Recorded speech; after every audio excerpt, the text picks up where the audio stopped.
Ismail Sarip, terdakwa penganiayaan dengan senjata landep jenis samurai, divonis Majelis Hakim Pengadilan Negeri Palembang dengan pidana penjara selama 2,5 tahun.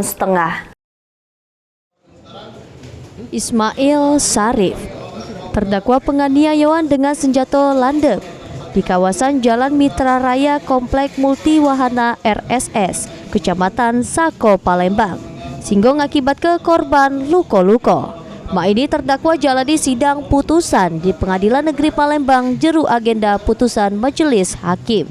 Jeru amar putusannya, Majelis Hakim yang diketuai Ade Sumitra Hadi Surya menyatakan terdakwa Ismail Sarip terbukti secara sah sama meyakinkan bersalah ngelakukan tindak pidana ngelakukan penganiayaan berat dengan rencana terlebih dukin, menghukum terdakwa dengan pidana penjara selama 2 tahun 6 bulan. Menyatakan terdakwa Ismail Sarip bin Imam Hayat tersebut di atas terbukti secara sah meyakinkan bersama dan tidak pidana melakukan berat dengan rencana lebih dahulu sebagaimana dalam dakwaan primer.